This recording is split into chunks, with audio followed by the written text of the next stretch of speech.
My name is Lynette Owens, and I'm happy to be with you tonight. I'm dialing in from Boston, Massachusetts, and my colleague. I'm Doug Binns. I'm dialing in from just north of Austin, Texas, in Georgetown. I see that we've got some people from Portland. I used to actually live up in that area too, in the Vancouver Fantastic. area, right across the river there. Great. Awesome. We got lots of people from a lot of places. So welcome. And again, please sign in the link in the chat. Maybe Doug, if you wouldn't mind posting that again for people to sign in. If you'd like to listen in Spanish, select the globe icon and you can listen in Spanish to our colleague, Gigi. Okay, great. So very quickly, introductions. My name is Lynette Owens. I'm the founder and global director of Trend Micro's Internet Safety for Kids and Families program. Trend Micro is one of the world's largest security software and services companies in the world.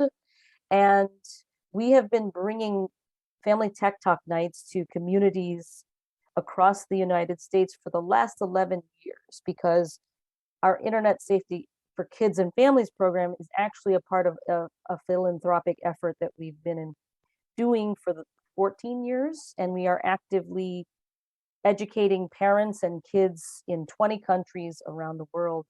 So we've been doing this a long time. And I'll let my colleague Doug introduce himself. I'm Doug Binns. I'm a lab network administrator for our support and training organization. I'm also a cybersecurity professional. I've been doing this for cybersecurity for about 13 years now, about 25 years total in the technology industry altogether. I guess a few years ago, Lynette recruited me into this program. I've had a lot of fun doing it, especially here in my local school district.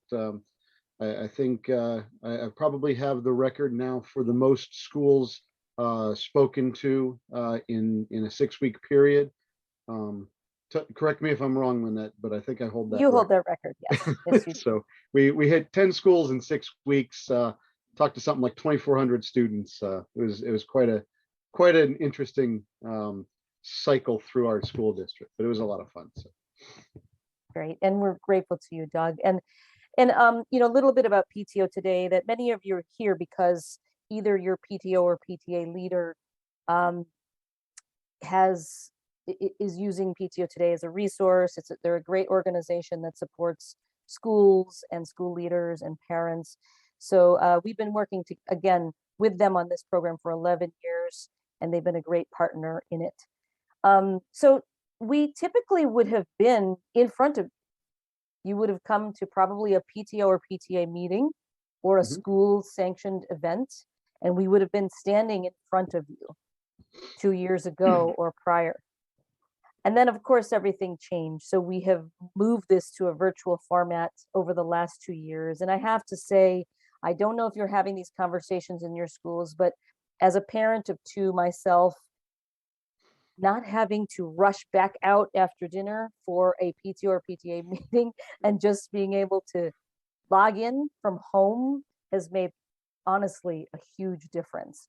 And I hope that you have felt that too, which is why we're bringing it to you in this way. The second thing that we've found is, as you see from the chat, and if you're just joining us, please tell us where you're dialing in from. We're able to gather parents from all across the country, which has been a phenomenal experience for us, but also for other parents to share and to listen and to hear from others. Just realize you're not alone, especially in this last 2 years, and the challenges that it's presented to all of us. So again, if you're just joining, please sign in the link in the chat and choose the globe icon to listen in Spanish if you would prefer to listen in Spanish.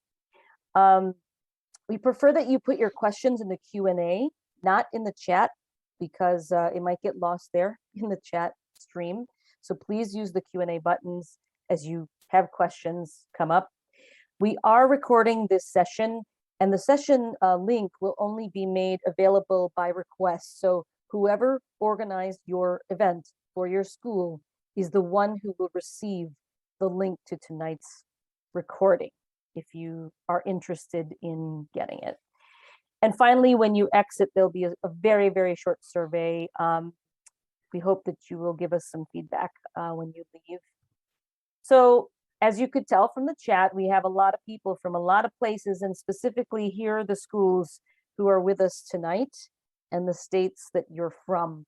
So again, welcome everybody. And we do intend to make this very interactive. So please pay attention and use the chat, use the Q&A. You'll find that this is pretty interactive. We want to get to know you a little bit better, though, before we get started. So, Doug, if you want to take us through this, we have a couple questions to ask you. So please use the polling. Sure. So as Lynette pointed out, she is a parent, as am I. My kids are a little bit older. So a lot of this stuff that we're going to discuss tonight, I have already been through for many, many years. But we want to know kind of what's going to be most relevant. So we want to know how old your oldest child is, so that we can kind of tailor the discussion to most benefit the majority of the group here. There's going to be relevant information for all, so don't despair. But if we know what the group makeup looks like, then it tends to be a little bit more tailored to that particular age group. So. Yeah, I accidentally launched the wrong poll earlier, so I have the right one up now. How old is your oldest child? So we do have the options. I keep forgetting we have a Spanish translator, so I'll read these to you. A, 5 years old or younger. B, 6 to 10 years old. C, 11 to 14 years old. And D, 15 years or older. Yep. So please use the polling to answer the question rather than using the chat so we can see. I think we can end this one now, Doug. I think so. Looks like. There you go. We have a winner. And it looks like the winner is 11 to 14 years old. Yes, that very sweet. It's a nice middle range with 6 to 10 following suit. We don't have any real youngsters. So this, I think 6 to 14 is a very appropriate age group for these topics. Yep. And I think what we're going to deliver to you is going to be very relevant and informative. Yes. So yes, I would say I think there's something for everyone in all these ages, but yes, I agree with you. Okay, on to the next one.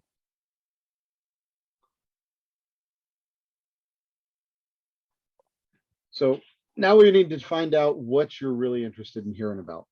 Again, this presentation is already kind of set up to cover everything, but we can spend more time in certain areas based on what your answers are here. So what are you most interested in discussing? Managing screen time for my kids, helping my kids stick to age-appropriate content, dealing with online bullying or hate, getting ideas for positive uses of the internet, or not sure, just here to learn something new. So A, B, C, D, or E. Yeah. And if you're not, it seems like, I'm not sure if everyone's seeing the poll. You should be able to answer and select your options in the polls that's on your screen. If for some reason you're not seeing that, you can just type your answer in the chat. That's fine too. Yeah, I think we've got a clear winner here too, it looks like. All right, I think we should end it now. All right, ready to share them.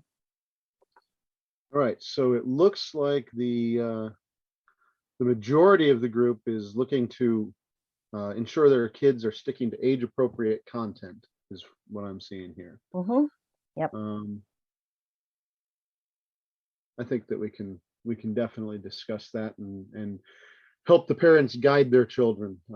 I know that I definitely needed help guiding my kids over the years, so I think what we've got in store for you will be very helpful. Great. Awesome. And we will be touching on all of these issues, but that helps us know where to spend a little more time tonight. Great. Okay. All right. So thank you for sharing that information. And again, if you're just joining us, please use the sign-in link that is in the chat or select globe icon if you want to listen in Spanish. So, a lot has changed. I think probably hearing that sentence a lot these days.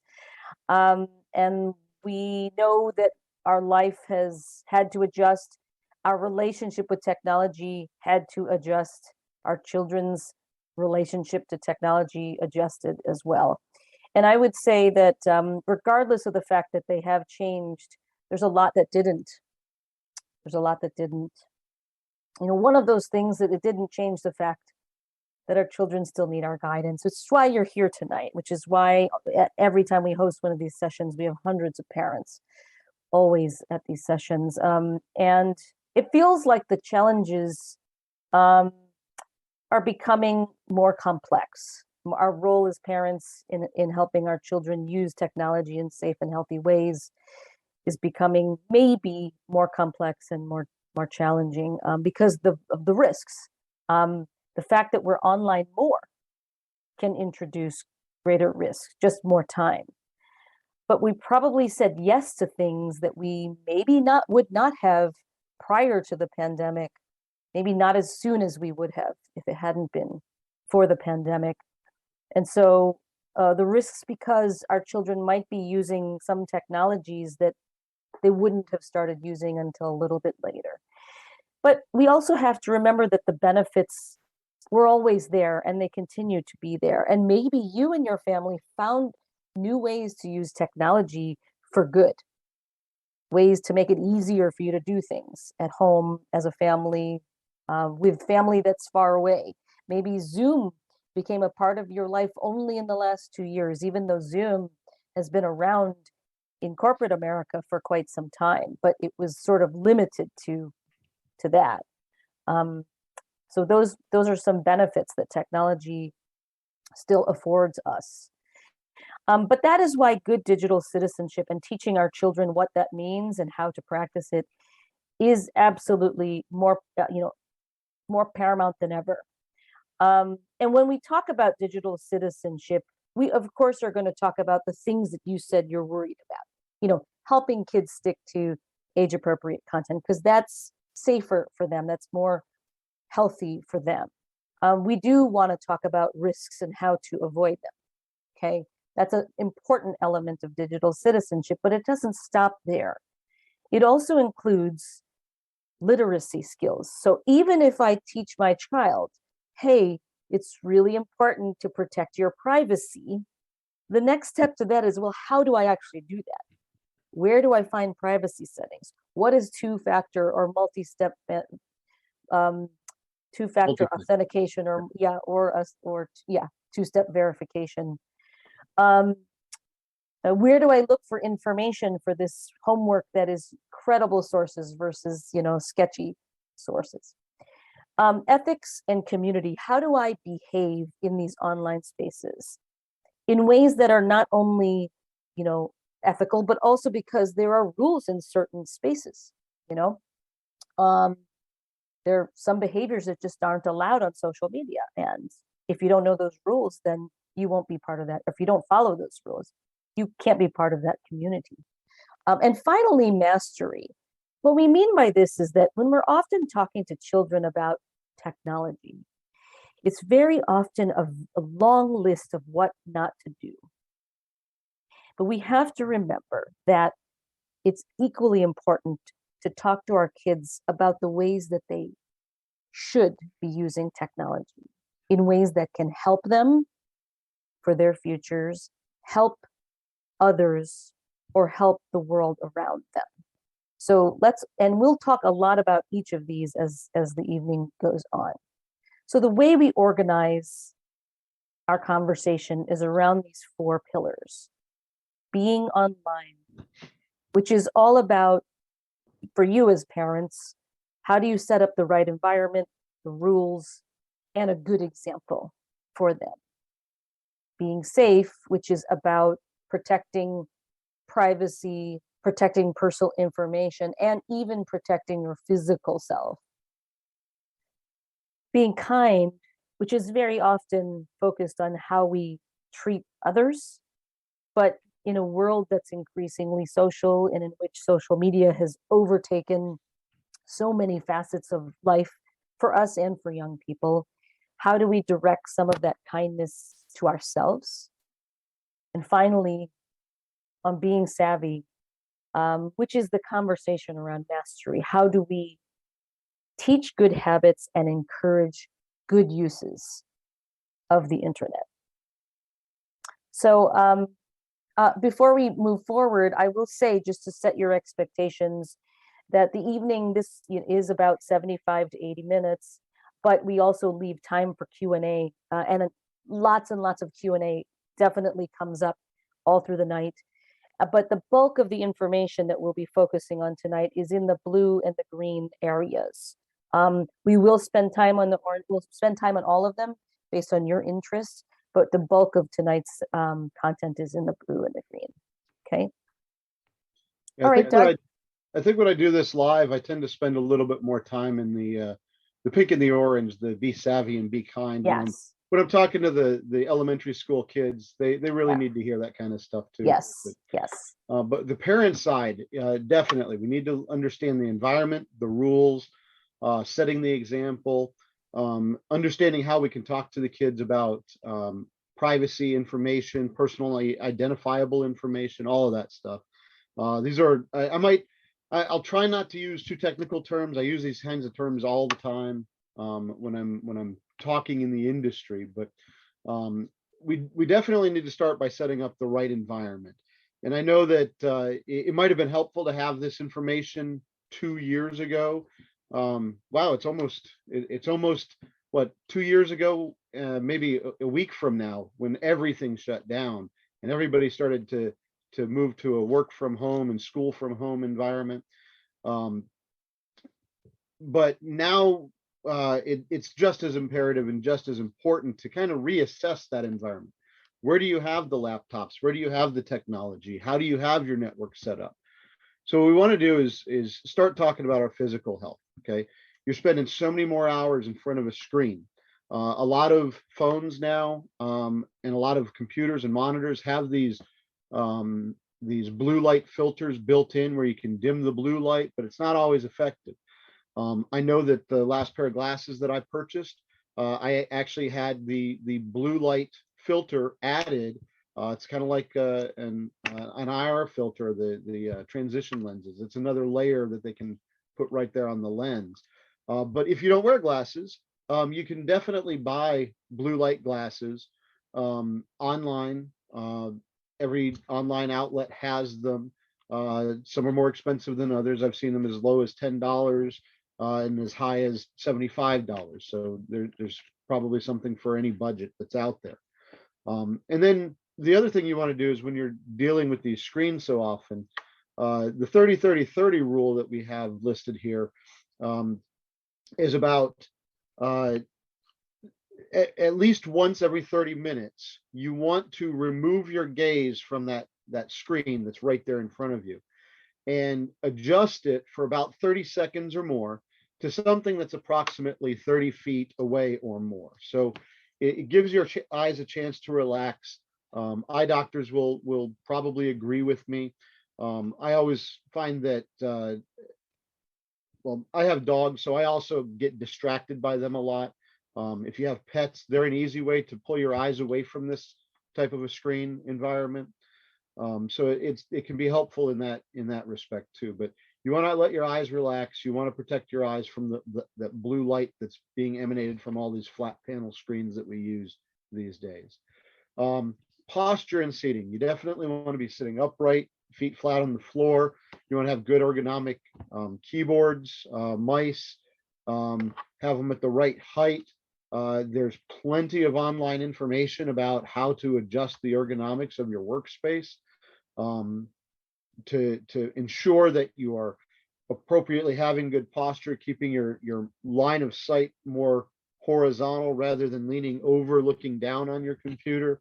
I don't have all of the details. I'm not an expert on ergonomics, but I know that good posture, good ergonomics information is definitely out there, and there's scores of books and websites on the topic that you can And view. I just want to comment here too that in our work with the Digital Wellness Lab, which is a lot of pediatricians who were reporting over maybe your kids went through this, far more headaches, eye strain, neck aches. Children were coming in greater numbers over the last 2 years complaining of these things. So the blue light you definitely have to be extremely, extremely careful with, especially with young eyes. Talk to your optometrists about this, or your doctor about this, if your child's having that issue. I see, my kids, I'm bad at this as a parent sometimes. They're on the bed, on stomach down, right, laptop in front of them. I don't know how, I've got to pop into them and say, this is just not a good position to be in for a really long time. So, Yep. sit up and don't do that, but we often see kids hunched over the iPads for long periods of time. So check in on that for sure. So the other thing, I don't know, I can't cite any particular studies or um, uh, any websites that talk about this, but I'm always fearful. Over the past, 20, 25 years since we started having everything from Blackberries to smartphones, I'm always seeing everybody looking down with that neck strained right there. And I'm always fearful that someday our entire society is going to be stuck with some sort of a crooked neck syndrome when we get into our 70s, 80s, and Yeah. 90s. We I might just kind of, have giant thumbs though, Doug. Like we well, might we'll have just have those too. thumbs. We'll Right. have those too. So, Yeah. and then the final point here: take breaks Sorry. and move. What I always tell the kids, third, fourth, fifth graders, they don't like to sit still anyways. But it's a good point to make is that our bodies are meant to move. So definitely take breaks, get up, walk around, stretch your back, stretch your legs, take the dogs for a walk, take the cats for a walk if you do that sort of thing. I don't have cats, but definitely get up. I try to get up at least once an hour for at least 5 minutes. I don't know if there's a particular recommended time frame or frequency of that, but don't stay in one position for too long. Otherwise, you're gonna suffer as a result. And encourage your kids to not do the same. Don't stay in one position for too long. So.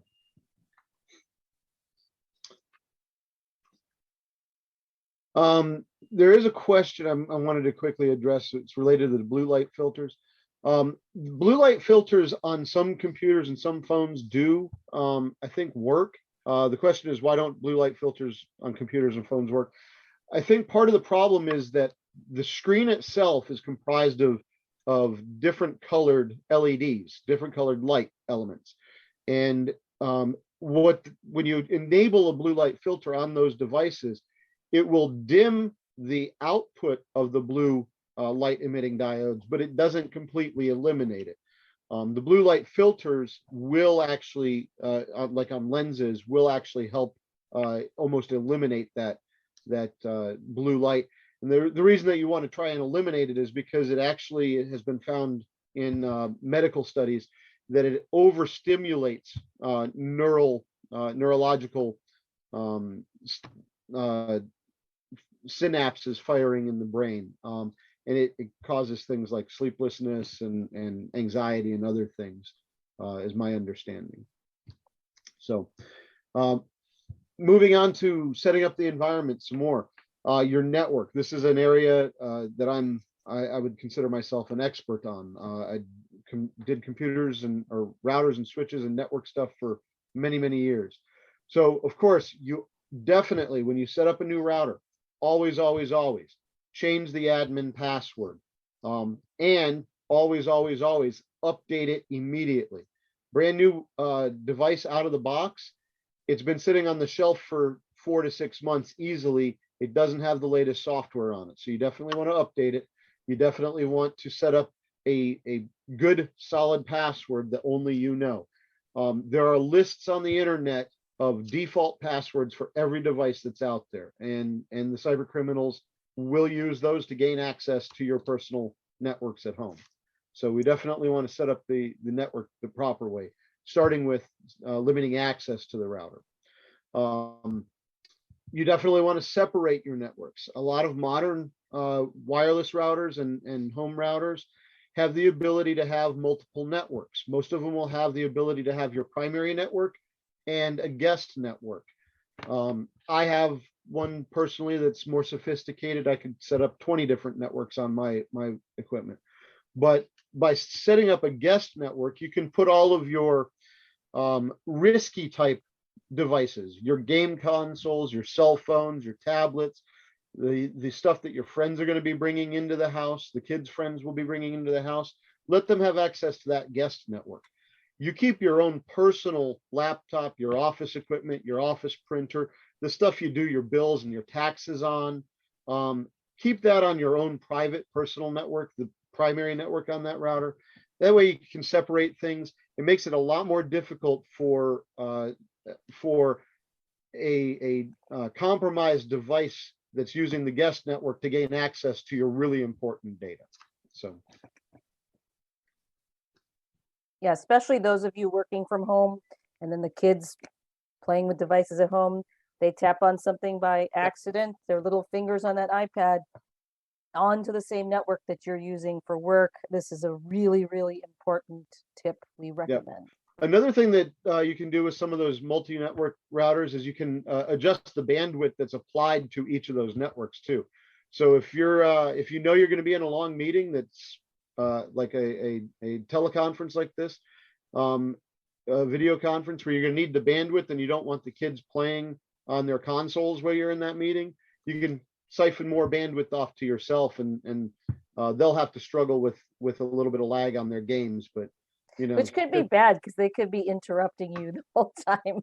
you'll have to find the right balance for your Right. household. That's right. Why is it so laggy? Right? Yep. Why so laggy? Yeah. So use of a Wi-Fi extender. This is something that's good in larger households.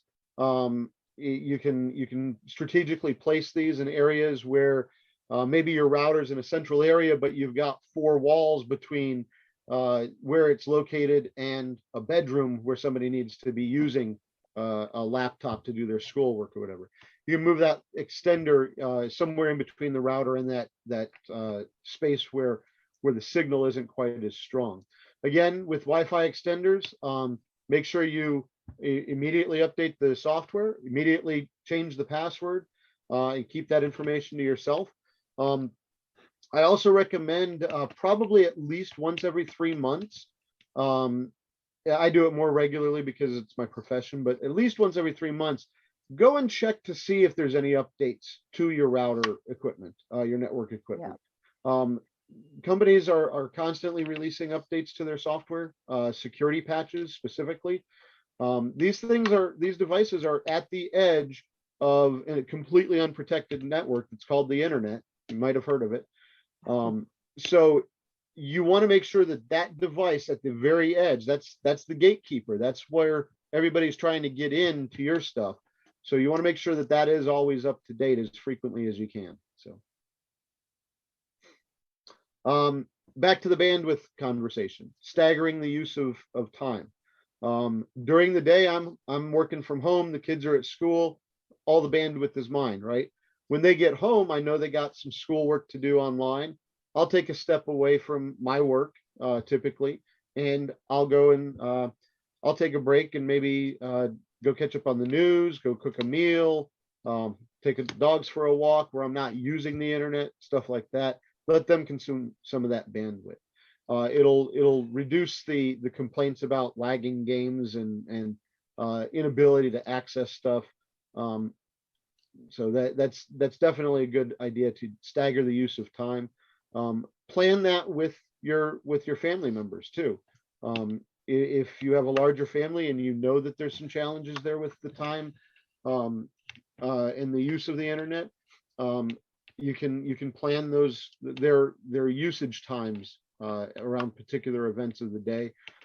Sometimes you also want to have a time where you may just say everybody's off the internet, have a family social hour, and discuss the day, discuss what's going on.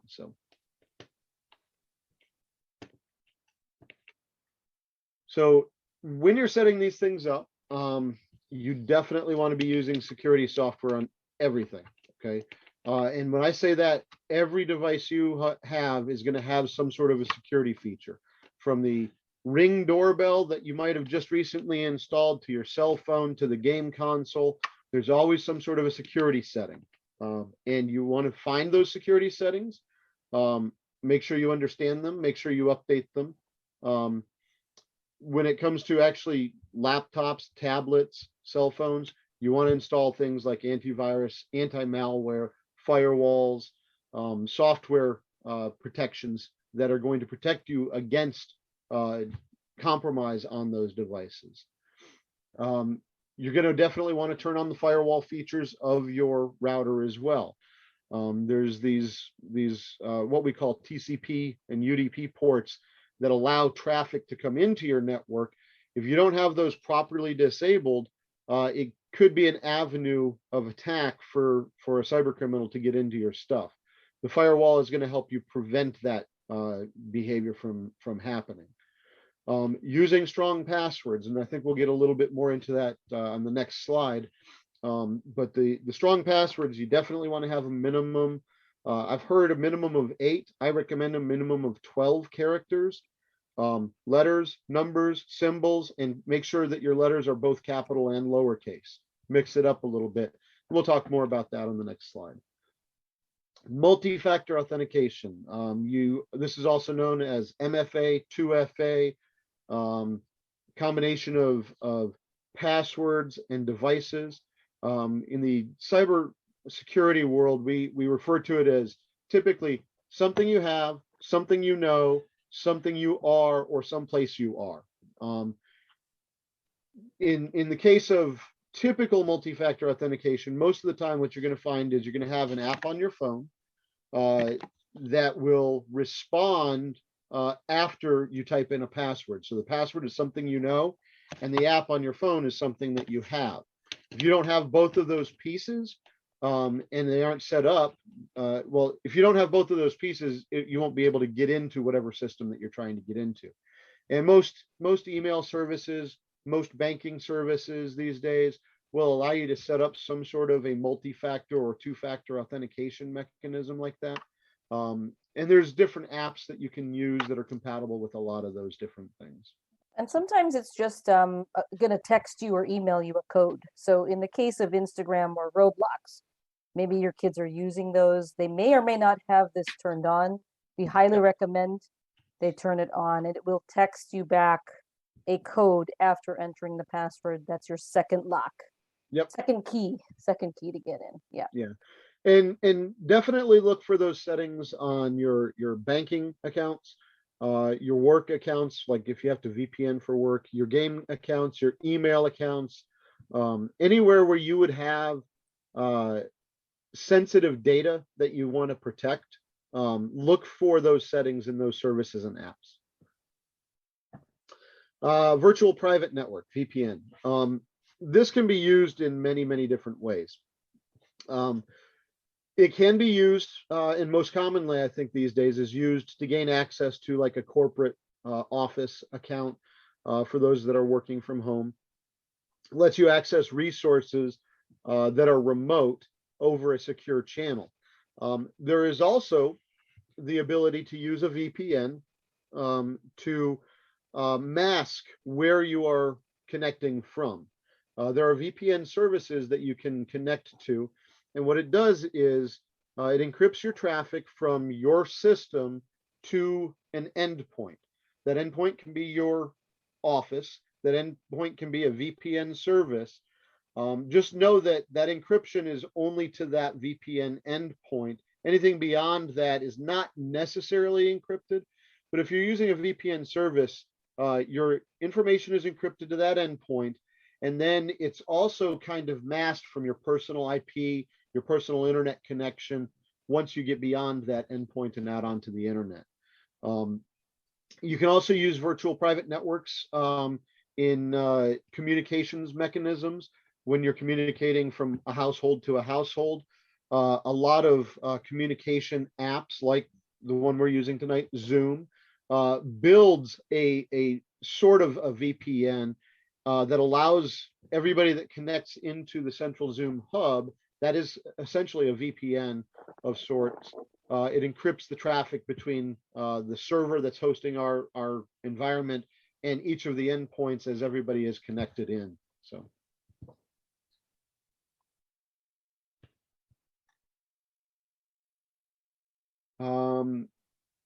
I think I've said that a couple of times. Update, update, update. You want to make sure your software is up to date on your computers, your tablets, your cell phones, your IoT devices like your Ring doorbells, your Ring security cameras, your Amazon Alexas, your Google devices, all of those things.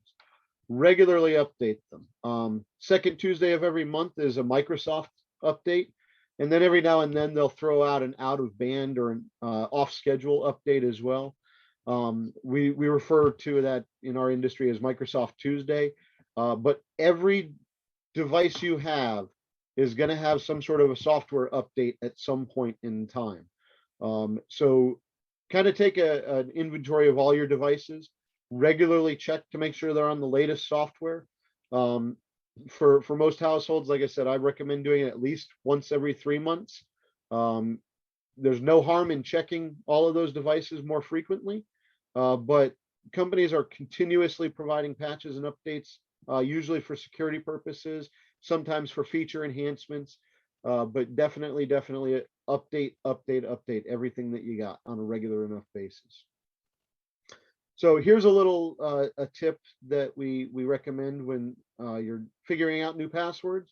Come up with a phrase and pick a letter in each word of that phrase to use as your password. In this case, the example is might need to buy more toilet paper soon. I think we all experienced that at the beginning of the pandemic when the shelves were empty. But this gives you an opportunity to take the first letter of each word, combine them all into a passphrase, which doesn't really make sense, but because it's complicated, it would take a computer a long time to figure that out. It's not based on a dictionary word. We recommend staying away from words that you find in the dictionary.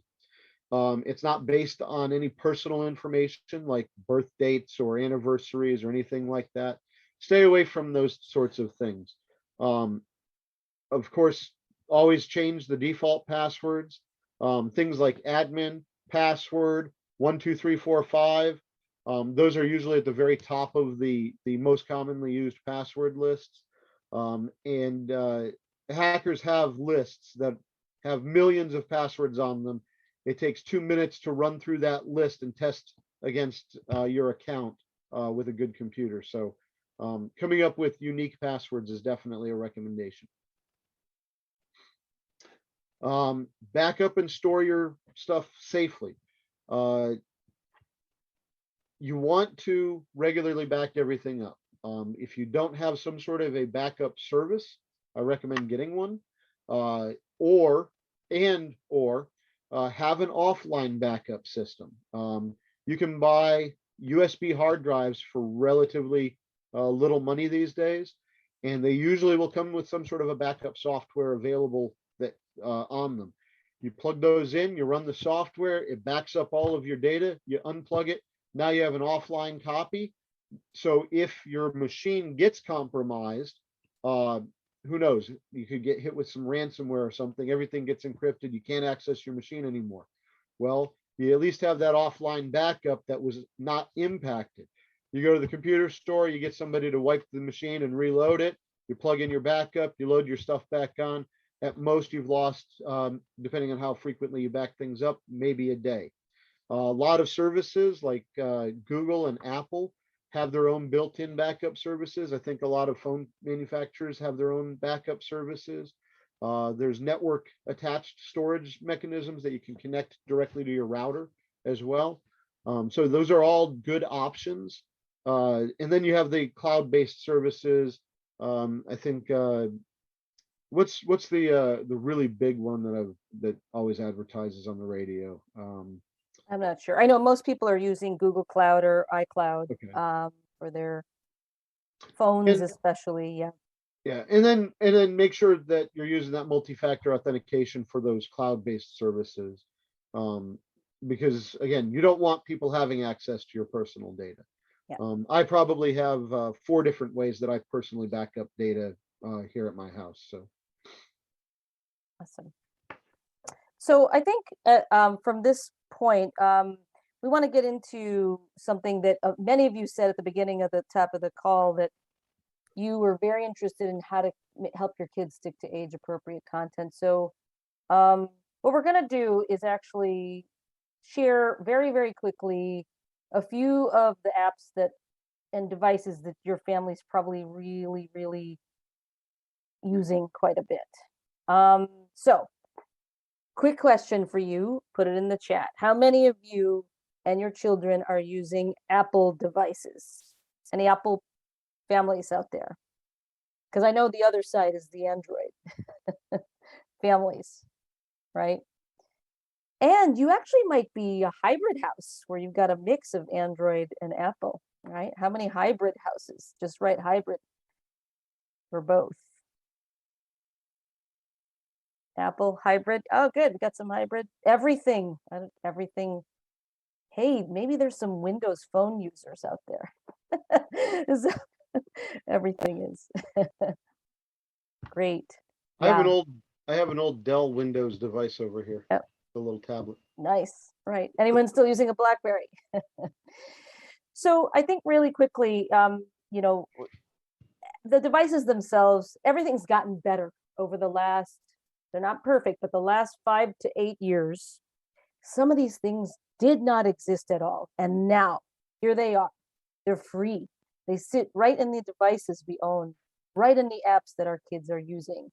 The first is iOS screen time. Anybody using iOS screen time out there? If not, very quickly, this is a way for you to set up an Apple account as well as one for all your kids under yours in the family. This is my phone, my kids. And you can actually limit a lot of stuff. And you can also see a lot of what they're doing, such as how much time were they spending on Instagram? How much time were they spending on Roblox? I want to limit that. This kind of setting actually allows you to do exactly those things.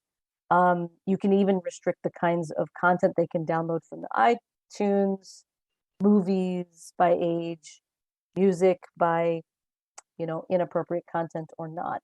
So if you're not familiar with iOS screen time, please make sure that is something very easy tool to use at no cost to you. You just need to set up your kids underneath your Apple account in order to use this.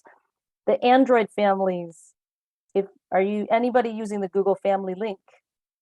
This is a free app that Google launched about, I want to say 4 years ago now, long before the pandemic. But it does basically the same things that iOS screen time does, but for the Android apps in the house. So you can filter the kinds of apps they can, whether it's for 12 and above or 8 and above. You can limit the amount of time that they're on it, just because you could for Apple, and you can even track their location because, sometimes we need to do that. So that's, if you're not already familiar with Google Family Link, it's a free app on the Android store. Give it a try. Anybody's kids use YouTube? Never heard of it before? YouTube's actually done a much better job earlier, middle of last year, late last year. YouTube um, finally introduced a supervised account. What this means is you now can limit the kind of content based on 3 different age ranges. They call it explore, explore more, or most of YouTube. That's the thing that was scary about YouTube, is that either you didn't let them use it, or you just used YouTube Kids, which was for really, really young children, or you just had to risk it and let them see anything. You now can limit it by these different age ranges. I think Explore is about up to age 10. Explore More takes you up to about age 14, and most of YouTube takes you up to 17, but does not include adult content. Okay. For those of you who've been worried about YouTube content, this is a way for you to allow you, because there's still, I know it's worrisome, but there's also really great content on YouTube as well. So if you've been concerned, please look into setting a YouTube supervised account. Okay. And that way you can allow your children to stick to age appropriate content for them. Sometimes school asks them to watch a YouTube video as part of homework. So how do we make sure it's safe? Well, this is a way. Okay, I know I'm going to get a range of issues on this one. Who has let their children use TikTok? Tell us in the chat. Yes, TikTok, or no way. Yeah, we usually get a mix of answers, right? A lot more My no's than 17-year-old yeses. refuses to use TikTok. Yeah, no TikTok, right? So who knows? It could be a flash in the pan eventually. But if you have said yes, or if one day you're going to say yes, so we want you to at least know that they, before the pandemic, actually introduced a setting called family pairing. Family pairing is a very nice way for you to get comfortable with it and for your child to ease into TikTok. How does it work? You need to download TikTok on both a parent device and the child device. You find a setting under digital well-being called family pairing. And here you're going to designate, this one is me, the parent, this device. And now I can limit how much time, who they can connect with, and what kind of content my child can see on TikTok. So if you weren't aware of family pairing, this is a really nice way, once you're ready to say yes, to ease them into it. Give it a try. I gave it a try, and I'll tell you, pretty good. The kind of content is harmless for the most part, but never let technology take your place as a parent. Still something you should be checking in on every once in a while. But family pairing, give it a try if your kids keep on bugging you about TikTok. Anybody's kids use Roblox? I have to imagine there's a lot of Roblox parents out there, right? Okay. So awesome. Glad you're saying yes to it.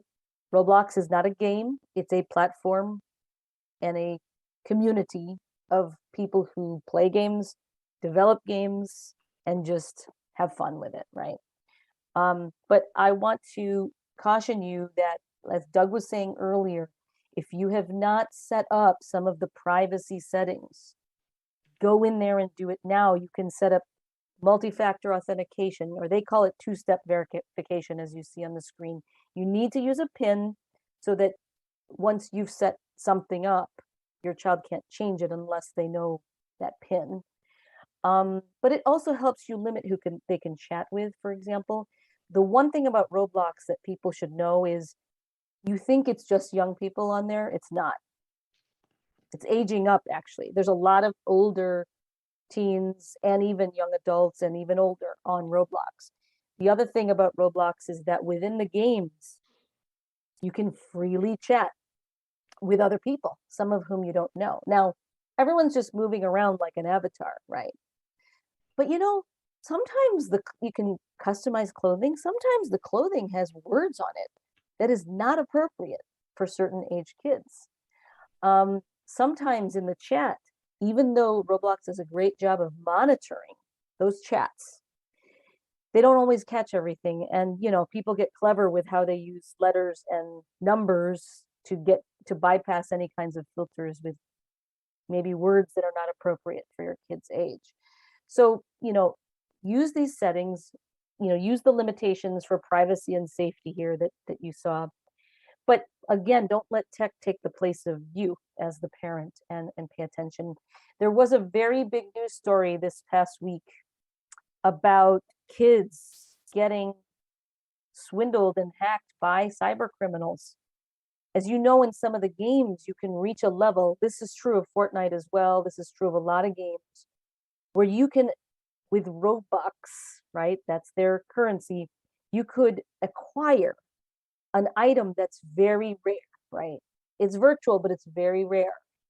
And somehow these criminals are befriending kids and saying, hey, I can get you access to a different item, and I just need some information, and let's move our conversation to this other place off of Roblox. Could be Instagram, could be who knows where. And somehow they're getting access to their password to the Roblox account and stealing whatever that very rare item is, and then selling it either on Discord servers or in the dark web somewhere for real money. And it's just horrible because these children become so distraught, you know, working hard to win whatever that is, and all of a sudden, these criminals are literally stealing from children. So you as parents, keep it fun, but make sure you're setting up these kinds of settings and talk to them about not chatting with people they don't know and giving out any kinds of personal information to people they don't know. On Discord, anybody using Discord, I'm not going to spend a whole lot of time on this. Anybody heard of it? Anybody's kids using it? Discord, okay. I know there's some questions. What is Discord? Well, Discord is, I don't know, Doug, I call it like a Uber chat rooms, It kind basically. of is. You can set up Yeah. chat rooms and servers, and you can play games through it. You can stream through it. It's an all-in-one solution for communications. Yes. Yeah. So, Yep, it's great. And it became very popular among very young children over the course of the pandemic, actually. So Discord, unlike a lot of the other apps we've talked about or that your kids use, they got some catch up to do. They need to step it up in terms of their safety options and settings, and they've hired and continue to hire a lot more people in that department. So they're playing catch up, because this really was a place that more older gamers would spend time. But now younger people are there. Our children are there. So, if you're not familiar with Discord, if you're not comfortable with it, maybe don't say yes right now until you've done your homework. But know that there are increasingly better safety options in there, and only getting better over the course of this year that I can see. But you can limit who they can chat with. You can report people who are misbehaving or not, kind of worrisome, and so on. Very quickly, any Xbox families out there, they launched a free app to help your kids stick to games that are okay for them. Even limit screen time. You don't have to go to the Xbox. You just need to download this app, and they can ask you for more time, and you can say yes or no right from the app while they're playing the game. You can say yes or no to friend requests and so on. So I think it's a beautiful option that Microsoft launched. And there are settings in all of the other consoles, like the PlayStations. Yep. And the Nintendos and so on. PlayStation has something, I think it's called Family Manager. Yep. They all have it too. So that's ways that if you're not familiar, some of those settings actually, if you set it and they try to play a game that's rated teen, it won't play because you have this setting, and it won't allow it because you've set it up that way. Okay. Just really quickly, just a plug. We decided after doing this for 14 years that learning that there's a lot of challenges for you as parents. So we decided in October to launch an app called Try Micro Family. So give it a try. It basically can help you do a lot of the things that we talked about. It's free. It will always be free. We want to build it in a way that answers your needs. We're adding a feature where instead of going into all of these separate apps, you'll be able to do it all from one place.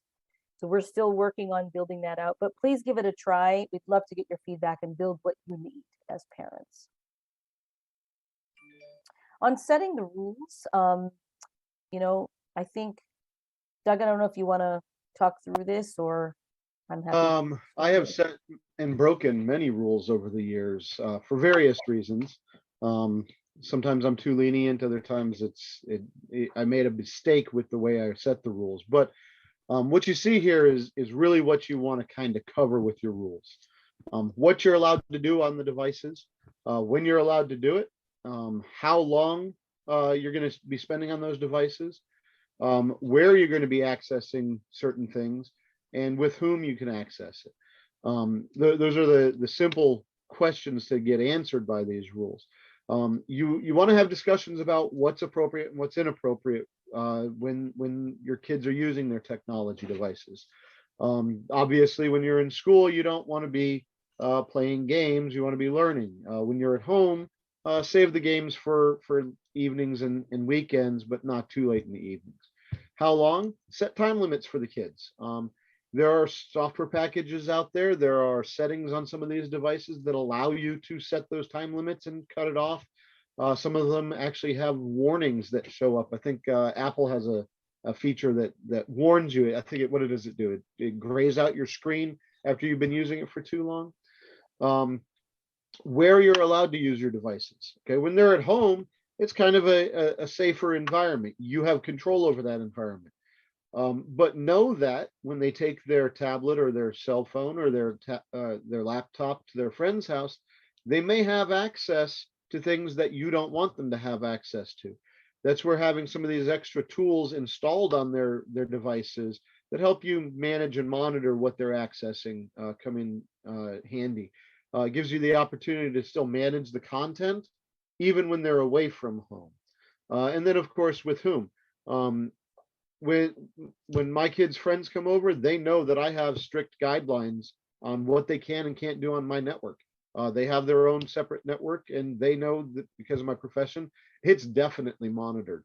So they aren't going to get away with anything here. But when they go to a friend's house, they might be playing games that you don't authorize them to play at home. So kind of get to know what their friends are doing on their devices at home. Um, there's another thing that I know happens in the age range that we're talking about. Sometimes your children will have their own service accounts on their friend's device. So watch out for that kind of behavior too. You may not allow a certain app like TikTok on their device, but if they're using their friend's device, they might be doing their TikTok videos and stuff on their friend's device and have their own account that you may not even be aware of. So kind of keep an eye out for that kind of stuff. One resource I want to recommend for if people are not familiar, we're a big fan of Common Sense Media. Common Sense Media is a great resource. I put it in the chat here, the link. If you're trying to decide, hey, is this new app, game, website?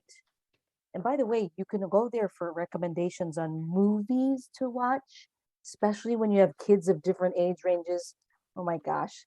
That was like one of the hardest things when my kids were young, deciding what movie to watch because one was it's too baby for me and the other one was just right with it. But commonsensemedia.org is a great resource to decide, are these kinds of games, apps, or websites appropriate for my child right now?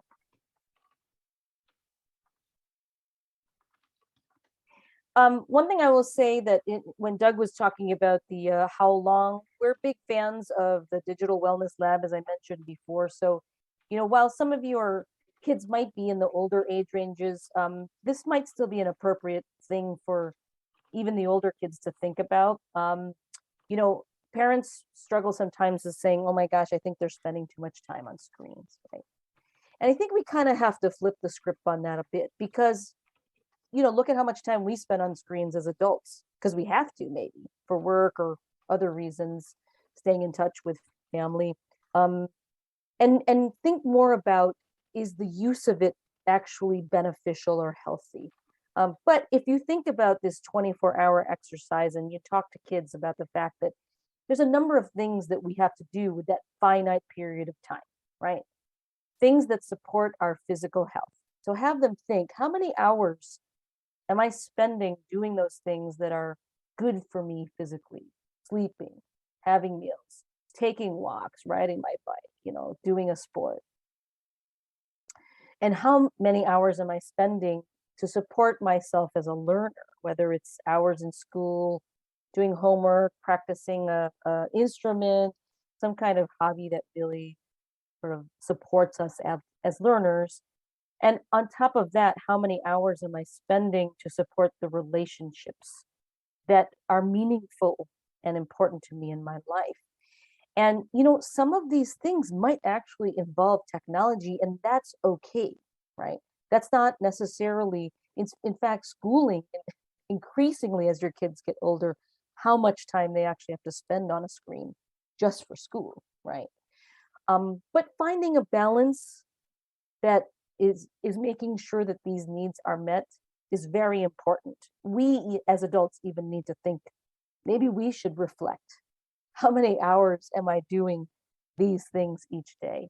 And then finally, whatever time's left over, maybe it's okay to say yes to screens, right? You'd be surprised at how much time is actually left over once you've actually done all of these things. But it could be a good chunk of time. It doesn't mean that a child should spend all of that extra time playing Fortnite or Minecraft or scrolling TikTok or YouTube. And so for maybe this is more appropriate for younger kids, but some ideas are, talk to your kids about the options they could do with that free time. Could be online stuff, but it could be offline stuff too. Okay. But thinking about screen time in the context of an entire day, and that, there are other things we're doing in that 24 hours. Doug, I have a question. What rules do you have for yourself? We talked about rules for our kids. I try not to limit myself. No, that's a joke. I like I said earlier, some of the rules that I have is I try to get up at least once an hour, walk around for at least 5 minutes. My dogs are very helpful with that because they're always asking to go out. Usually it's right in the middle of an important meeting. So, but other things that I do is I set my work hours, and at the end of that work day, I make sure that I'm away from my computer for at least an hour before I go back to some other Yeah. technology device. So, And to everyone out there, what rules do you have? What works for you, and what works for your family? Do you have rules that actually work pretty well for your family? I'm sure we'd all love to learn from you if there are good ones. For me, I make a commitment to my family at the start of the day. This is what we're having for dinner. And I know that if I've said that out loud and I'm typing away, like, oh my gosh, look at my watch. I made a commitment. I was gonna make that. I gotta get off the computer now. So that works for me in terms of rules. Anybody else? Please put it in the chat what rules you have for yourself. What rules work for your family? I like the no screens at the dinner table. That's a big one. Or if you're talking to me, don't don't do this while you're talking to me, right? Put the phone down if you're talking to me. All right. So I think it's important that we think about the example we're setting for our children, because it's going to be harder to set expectations if we don't practice them ourselves. Okay. Good. These are good ones that you're putting here in the chat. Thank you. Very safe. Okay. Doug, do you want to take this part? I'm certainly happy to do it. answering a question. Protecting privacy. Oh, I know all about this. When it comes to some of the stuff I do, one of my primary functions is to protect the privacy and the integrity of the data within our data center. We definitely want to make sure that we are setting appropriate privacy settings within all of the apps and tools that we use. Every game system, every game, every software package, everything that you install on your phone has some sort of a privacy setting. And you can make adjustments to those. You just got to find the right place to adjust those. Most software packages are going to have what we call a hamburger menu. It's highlighted there with that little arrow. It's just 3 bars, or they'll have a little gear. Those are usually the 2 most common icons that I see for those types of settings. When you click on there, it's going to take you to another page where you have the ability to make some sort of adjustments. And you're looking for the privacy or the content menus. You go in there and you can make adjustments to ensure that you're not sharing things publicly. You can adjust it a lot of times to where it's shared with only friends or only specific groups of individuals that you want it shared with. Sometimes these settings will also have what type of information you can share. Do you want to share your name publicly, but keep all of your other information private? Do you want to share your name publicly, but and your contact information to your friends, but everything else private? So make sure you look for those settings. It's on the game consoles, it's on your phones, it's on your tablets, it's on your computers, it's on every cloud-based service that you can use. You just kind of got to go look for it. Everyone's going to be a little different, but the general concept is going to be the same. Oh, I know this one. This is all that legal stuff. So here's one thing that we always ask the kids. What does free mean when you download these apps? Every app you get on your phone, it's always free. I don't know anybody who pays for an app on their phone anymore. But it's not really free. What you're really doing is you're accepting an agreement that they have access to certain types of data. Sometimes it's analytical data, sometimes it's telemetry data, sometimes it's GPS data, but you're accepting the fact that they have access to that data. And it's usually all the way after you scroll down 3 or 4 pages of legalese, and you accept that so that you can use their app. You want the features of their app, and in order to gain those access to those features, you're giving up something. And then they use that something usually for things like advertising, improvement of the product, features, adding features, tailoring your experience. What you need to understand though is when you click that accept button, and a lot of the kids don't understand this, even a lot of the adults don't understand this, you're authorizing that company and their employees to see and use your data whenever, however, and forever. Okay, so make sure that you understand that before you click that accept button. It's buried in all that legalese, but that's basically what you're agreeing to when you install these apps and click the accept button. And know that anything that you've submitted, you can't take it back. It's going to be on their server somewhere. If it doesn't get transmitted to some other cloud-based source resource, and employees of that company that own that app have access to whatever you submitted, whether it's comments, text messages, photos, videos. It's out there on a server somewhere, and those employees have access to it, even if you have all of your privacy settings set to private. So don't put anything out there that you don't want somebody else having access to. So.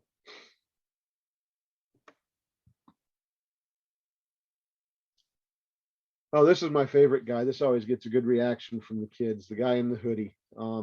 They always call these guys hackers. I disagree with that term. This is a cyber criminal. He's up to no good. Hackers are people like me who like to get into stuff, understand stuff, learn everything you can about stuff. But this cyber criminal here, what he's going to do is he's going to give you a bad time on the internet. He's going to offer you stuff that isn't real. He's going to trick you into giving away information. He's going to trick you into clicking on stuff. He's going to send you emails that look legit. And I could spend hours on this topic. In fact, I have in other talks on how to identify the non-legit stuff and try to avoid it. But what you really need to do is think about the fact that if it feels too good to be true, it probably is. Try not to click on something and divulge personal information. Sometimes you click on something where you think you're resetting your password to an account, and you go and type in your username and password real quick, and then you say, wait a minute, that didn't feel right. You know what? You may have just given up your user account and your password. So immediately go back to type it into the address bar, the correct URL. Make sure that you go back and do a good password reset across all of your accounts. On a side note, I also recommend having a different password for every account online. Get yourself a good password manager to help you keep track of all of those. That way you don't have the problem of having one password compromised and then all of your accounts are compromised. So.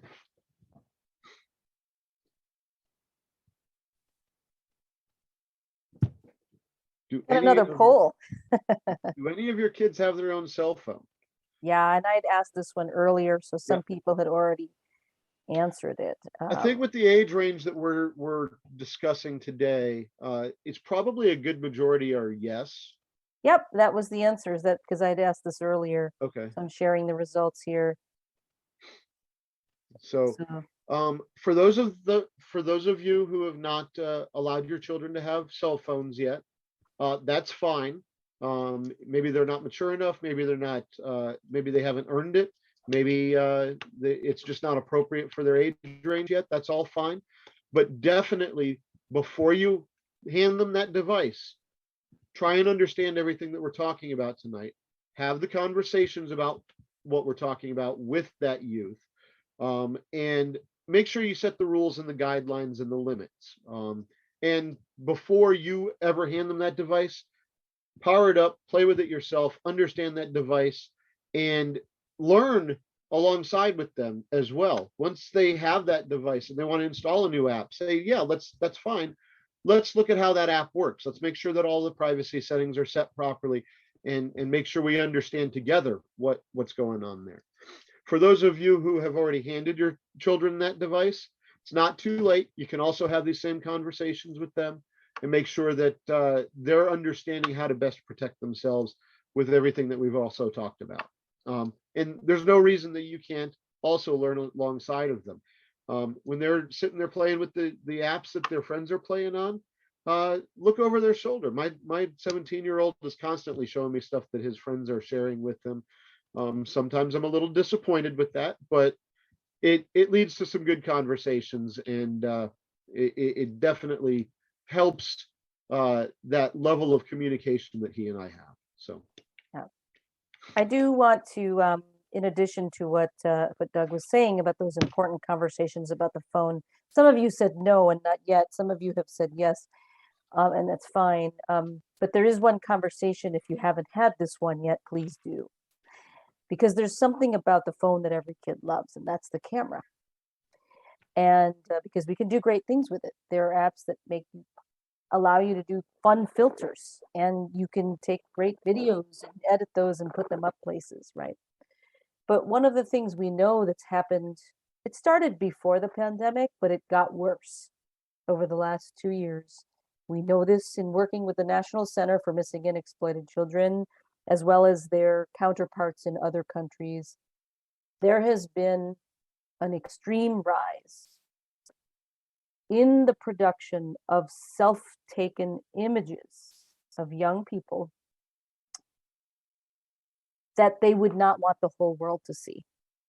I don't know exactly who might be listening out there. Some of you might have your kids listening. So if they are there, listen up. You should never, ever feel pressured to take a photo of yourself as proof that you like somebody, or to prove any other reason, a type of picture of yourself that you would not want the whole world to see, because just the mere act of taking it already puts you at risk. If everything that's on your phone is automatically backed up to the cloud, which many of our phones do, then already there's another copy of it out there, even if you never sent it to anyone. So never feel that pressure to do that, okay? Nothing's ever private for all of the reasons that Doug already said. Once it's out there, it's out there. I also was asked a question by a father several years ago who said, my child is a really good kid, very, just a likable kid, very charismatic. So, just nice, just a nice kid. A lot of people like him. What if he ever receives one of those images? What should I do? Because the phone is in my name. And this is an underage person sending this kind of picture to his phone under my name. What should I do? So our advice is this, and we've spoken also to local law enforcement, your school resource officers, we'll all say the same. That is, don't do nothing. Okay, first of all, keep the door open for communications. Like Doug said, set up those what's going on in their lives. You start to hear a lot about what they're seeing online, things that have happened to other kids. They know about it because it's posted on social media. But if they ever get something that's troubling, see something that's troubling, make sure your child knows that without judgment from you, they can come to you and tell you right away, because this is serious business, right? Um, and the second thing, after coming to you, they've taken an action, delete it. Do not distribute it. Do not send it to anyone else. Do not walk around with it. Okay. Now, you as a parent, if you feel comfortable, if you know the child who's in that image and you know the parents and you're comfortable to let them know about this, that is one thing you could do, especially if it's a close, close friend of yours, right? If you're not comfortable doing that because you don't really know them well, or you think that they're not going to respond very well, either report it to the school or to your local law enforcement. But I will tell you this, doing nothing is not a good option, because if for some reason that image actually went to other people and somehow it's getting reported, there will be an investigation and they will know where it came from and where it went to anyway. So the best thing you can do is take action as soon as it happens, okay? Hopefully this will never happen to you. I just felt it was an important conversation that might catch some, and has caught some parents by surprise in the past. And you being prepared as parents, having this kind of conversation with your children is one of the most safe um, and protective things you can do for them. They know what to do if they ever encounter something that's disturbing online. Okay. Without Absolutely. judgment, they can come to you. And I can point to a real world example of that. My 17-year-old, several months back, got a photograph, a screenshot of some text message conversation that indicated a potential threat to his high school. Didn't name the high school, but it was a potential threat to his school, and he brought it to me at like 11 o'clock at night, and we got on the phone with local law enforcement, had the conversation. They asked for a copy of that image. I sent them the copy, and then they asked me to remove the image and dispose of it. I gave them all the information, but turned out to be nothing. It looked like it was some sort of a hoax, but again, it's not always just a photograph of a person. Sometimes it can be just poor poor content that you Yes. need to share with the appropriate authorities and the appropriate groups. So And just a few weeks ago, it was making the rounds across the nation around a potential day of threat to the schools. It was a TikTok challenge where, you know, to do something bad, violent at your school. And so, every school district sent notices out to the parents saying, be on the lookout for this. Some kids didn't choose to go to school that next day because they were worried. And my kids actually let us know that there was something disturbing that was posted by a schoolmate. And we chose to take action just like you, Doug. It was better to be safe. And actually, in this case, there was action taken yeah. towards the So child. So yeah, it was good so to have the door open. on a slightly different topic, your kids are also going to have conversations with friends and peers. Sometimes they're going to get wind of a child that might be struggling emotionally. Um, Make sure that your kids understand that they can share that kind of data and information with you as well. If you know the parents, you can have a candid conversation with the other parents and maybe help somebody out doing that. So Absolutely. Um, I think the only thing we'll say with gaming is that here is that if you have a child anybody have a kid who, when you tell them time's almost up with the game, they don't want to stop playing. Does that happen to anyone out there? Anybody have a kid like that who doesn't want to stop playing the games? I am a kid like that sometimes. Yeah, right. So every time. Okay, Jennifer, I love that. Every time it's that way. So, we talked about some of the screen time limit apps and settings you can use now with the Xbox, with PlayStation, through the iPhone, through the Android devices. Please use those, but also consider using games that are timed, games that actually have an end, right? Instead of the ones that can go on and on and on forever, right? Everybody loves Minecraft, but that could go on and on and on forever. So look for other games. Again, Common Sense Media is a great resource to consider some of those. The ESRB, That's the Entertainment Software Ratings Board, ESRB. They actually put the age ratings on video games. They have a great resource that can tell you, good options for your kids based on their age. Yeah, every time. I love it. Kids are funny. So I think just as we kind of bring things here to a close, not that these are less important, but we knew there was a lot of interest in age appropriate content, which is why we chose to spend a little bit more time on that tonight. But I think that it goes without saying that kindness matters. And for the reasons Doug talked about, that nothing you're doing online is really, truly ever private. It's like writing with a Sharpie on a huge billboard that everyone can see on the highway. That's what it is when you're online, right? So if someone were to take a look at all those choices you're making online, what kind of person would they think you are?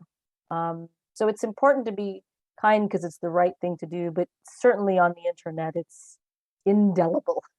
It will reflect on the kind of person you are.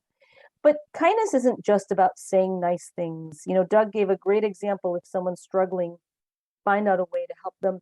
It's also about the little things like respecting their privacy. Maybe don't post every picture you take up online. Maybe it's okay to say, hey, are you okay with this before I post it? Has it ever happened to you that someone posted something about you or your kids on Facebook, didn't ask you, and all of a sudden everyone sees and knows? Has that ever happened to you? That's the kind of stuff we're talking about. That kindness can come in those forms as well, respecting their privacy. Also, if a child is not allowed to have a phone yet, but yours is, this is very awkward in the 11 to 14 age range. A lot of struggles come because this kid's allowed to play a violent video game, but this one is not. This one got a phone already at 11, but the other one's not getting it till 14. These kinds of family decisions, every family is different, that we should remind our children we have our rules and others have theirs, and don't make fun of them that they don't have a phone yet. And do things so that the kid is not excluded, because you're starting a group text and someone who doesn't have a phone is excluded. So I always remember, I told my kids, make sure you include them by sending an email or calling them so they don't feel left out of what is going on. These are ways to exercise respect and kindness online too. Okay.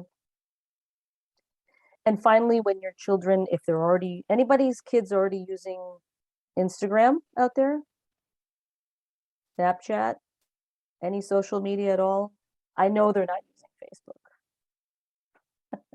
Right? Okay, not yet. So you're probably, many of you, on the cusp of thinking about it, right? At some point you'll say yes. At some point you'll say yes. We know, and from all the studies that even Facebook themselves have done, it's not real life, right? People are picking the best moments of their lives and choosing only to share those. And it may feel like the grass is greener. It may feel like somebody, I wish I had their life, right? We know this as adults. We see it when we're strolling.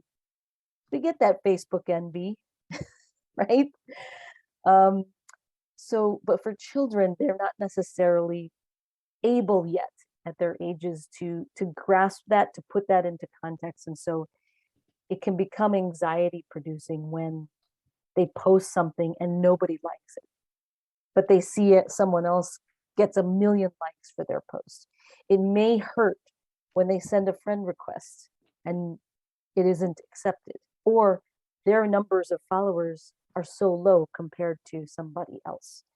These are the moments where we as parents have to remember to remind our children that they are not equal to how many likes or followers or retweets or whatever, right? That they're worth more than that. We just have to keep saying it as parents. We just have to keep reminding them, that's just somebody trying to show the perfect, versions of themselves. Nobody's life is perfect. Okay. That's what directing kindness and practicing that means. Sometimes you So have to remind yourself of that too. absolutely, hey, it feels good when people like our posts, right? It's an instant gratification. And for younger people, they feel intensely. When they feel bad, it's awful, even worse. When they feel good, it's much higher, right? Than we feel. It's just the way that kids are. So you as parents can definitely be supportive and show them what kindness looks like yourself. When you find those moments that people are being great online, show them that.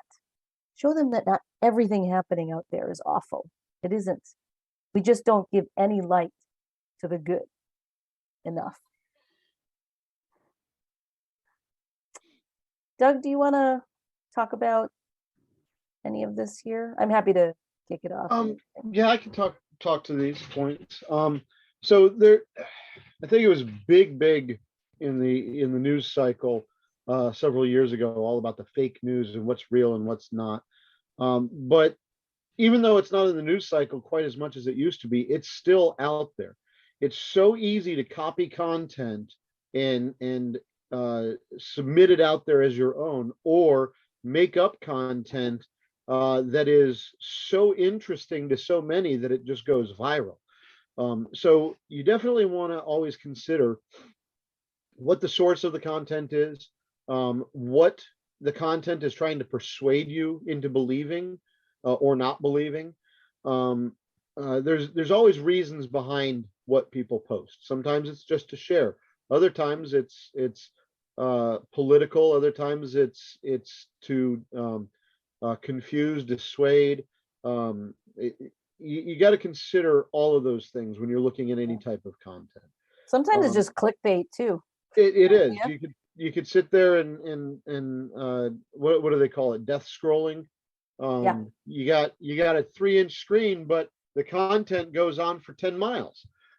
So it just absorbs you, and you get stuck in this never-ending downward spiral. When you're posting stuff, also consider what you're posting and try and think about the audience a little bit. Who's going to view this? Who's going to see it? What are they going to think of it? How are they going to interpret it? Um, is this going to reflect poorly on me, or is it going to actually get the point across that I want to? It's really easy when you're sending something in text to lose the context because there's no voice inflection, there's no emotion behind it.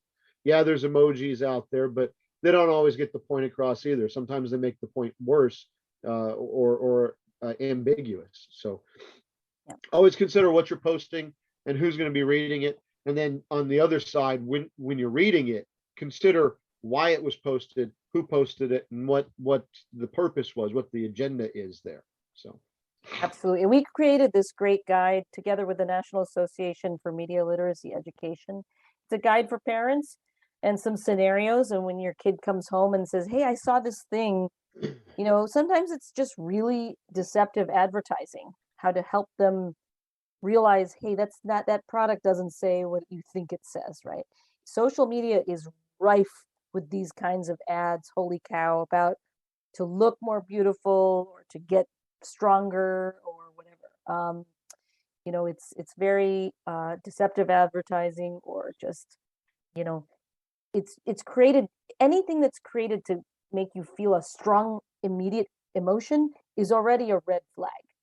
That's probably something to go, whoa, before I share this, like this, believe it, respond to it, I got to ask some questions, right? yeah. Good. It's a good habit. So the good habits, we always want to encourage good habits in our kids, both online and offline. Um, get them offline as frequently as they can. Get them involved in hobbies, sports, activities. My kids over the years have done everything from karate to horseback riding competitively. My 17-year-old right now, he's got a 64 Mustang that he's restoring. He takes tons of pictures of it, puts it on his Instagram account, which is great. That's the industry he wants to get into. So that's gonna help him down the road when he applies to school. But try and help your kids understand that everything that they post online, to their social media accounts, to their Instagrams, to that they share with their friends, their teachers, whoever, their organizations, their youth organizations. It's painting a picture of who they are, and you want that picture to be a positive picture, hopefully. Um, Make sure that they understand that it paints a picture of who they are, and encourage them to consider carefully what they're putting out there, because, like we keep saying, once it's out there, it's really hard to make it go away. It's definitely going to be out there permanently. Maybe not everybody will see it. You can hide it sometimes, but there's always a copy still left out there somewhere. So just be careful Absolutely. about what you put out there. And just a quick question for you all. Have you ever looked yourself up online? And if you did, what did you find? Has anyone ever looked themselves, your own name on Google? Maybe you can go do it right now and see what you find. Very often what we find is either our cyber twin, meaning someone who shares our name but actually is not us. This is true for our children as well. I've been in classrooms, I've asked children, I've asked students, your children's ages, have you ever looked yourself up? You know what? A lot of them have. Ask your kids, have you ever looked yourself? What did you find? And sometimes you might find not your cyber twin, but something about you that you did not know was public. So we actually recommend, as a good habit, to check in on that every once in a while. And you don't actually have to go searching all the time. You can actually set up a Google alert. Go to google.com/alerts, and you can enter any word, name, or phrase. And then if it ever gets posted, if there's a match between that and what's posted on the publicly available, you'll get an email. If you have a Gmail account, right? You'll get an email, as frequently as you want, as it happens, once a day, once a week, whatever, right? Now, anything behind privacy settings will not be found because it is not publicly indexable. So if you look up your own name and something comes up and you didn't want it to be public, either someone else posted that about you, which I had a student tell me happened to them right around the time they were starting to apply to colleges. And they had to ask the person to take it down, reported it to the service, and so on to have it taken down. Or maybe you didn't set your privacy settings the way you thought you did. So this is a good habit we actually recommend, not just for you, but also for your kids. Anybody look themselves up? Put it in the chat. We'd love to hear it. All right. But here's the other reason why we talk about this. It's because of this number. And actually, the most recent data has just come out, and we haven't updated. I need to update this. But we've been following the Kaplan Institute yearly study since 2014. And they're the organization that helps kids with things like the PSATs and, sort of preparing for these standardized tests, right? About the first time they asked, one of the things they asked college admissions officers, college and university admissions officers, a number of things, but they started to ask, hey, beyond the application, do you look up kids online? And back then the answer was 25% said, yeah, I have, or I would if I felt I needed to. Then every year it just kept going higher and higher and higher and higher to the most recent study that we looked at, which was a year ago. 65% said they absolutely would do that.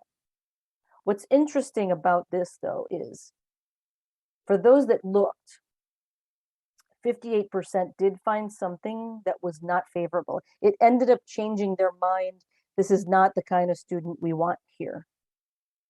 But 42% found proof that this is in fact the kind of student we want here. Why do we bring this up? We talked at the very beginning about mastery, okay? We want children to protect themselves. We want them to keep things private. We want to make sure they're behaving in ways that reflect on them the way that, is positive.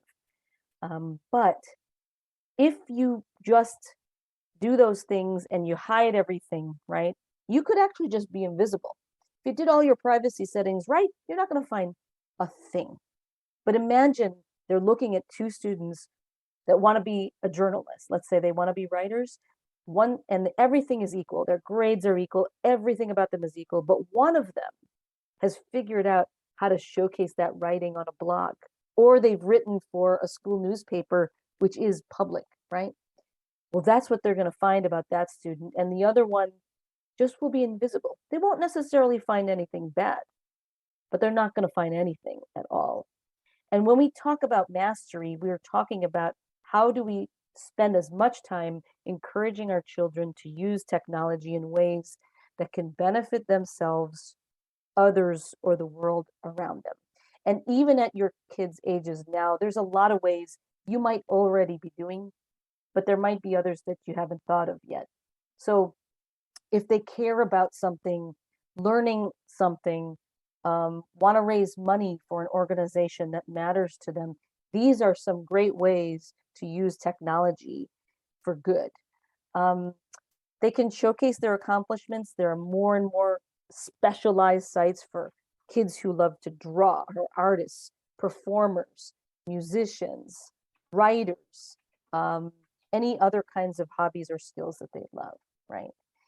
And I remember being asked by a parent, my child's not old enough to have their own YouTube channel, but they're really good at making videos. Well, consider contests. There are tons of great contests out there for young people. And, what's good about contests is they have to stick to rules, a deadline.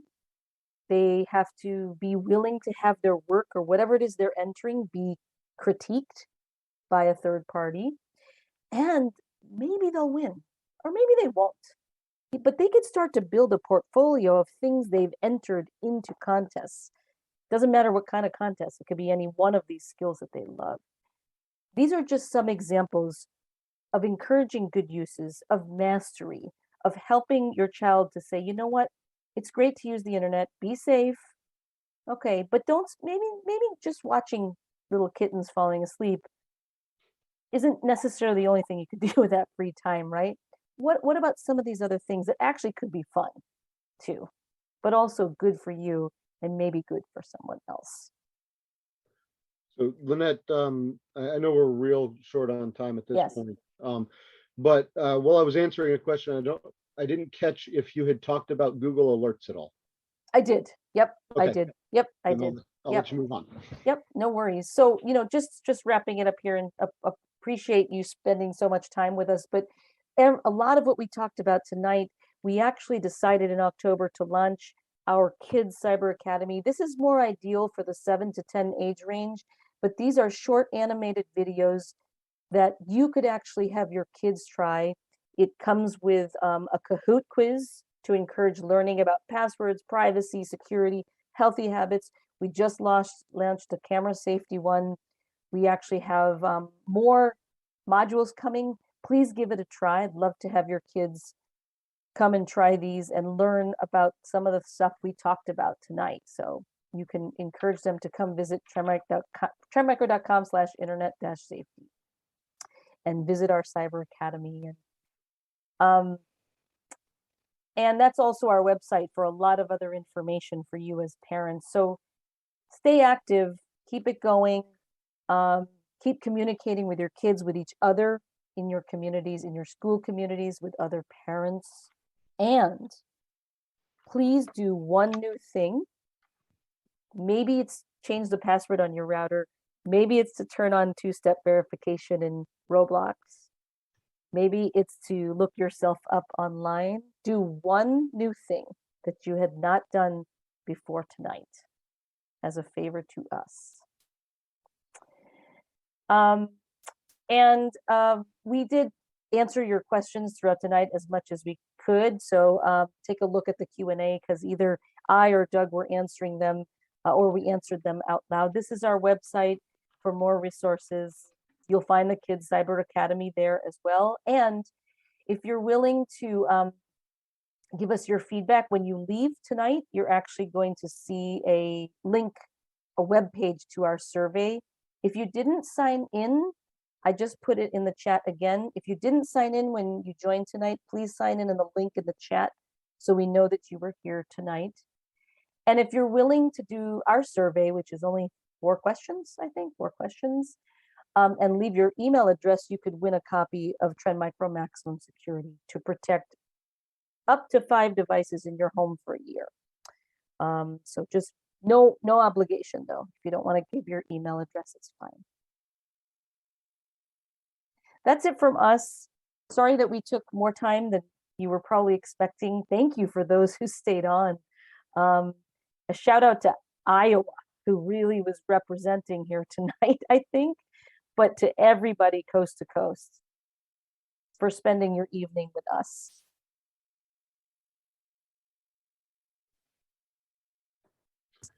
Coast to coast with Lynette. Coast to coast, yes. Yes, absolutely. Yeah, I think I've lost my voice though a little bit at this late hour. Well, you're out up much later than I am at this point, being on the East Coast. I think our friends from Portland, Oregon, are probably what, right around dinner time right now. Dinner time now. It's dinner time. Yeah. Awesome. Yes. And we are hosting more of these events throughout the rest of the school year. We'll be Yep. doing it again in the fall. So if you know of people in your school that didn't get to attend tonight, go to our website. You see it there on the page. Yep. Have them sign up for a future one. There's so much more information out there on our website. Links to other organizations that do the same thing, nonprofit. Get just tons and tons of rabbit hole type information that you can go down. So Absolutely. Absolutely. Thank you, everyone. Thank you, Gigi, for being on for our Spanish speaking audience. Very late for Gigi. She's actually based in London, so very late for her. Yes. All right. Good night, everyone. Good night. Great to see you, Doug. Good seeing you too, Lynette. Okay. Bye-bye.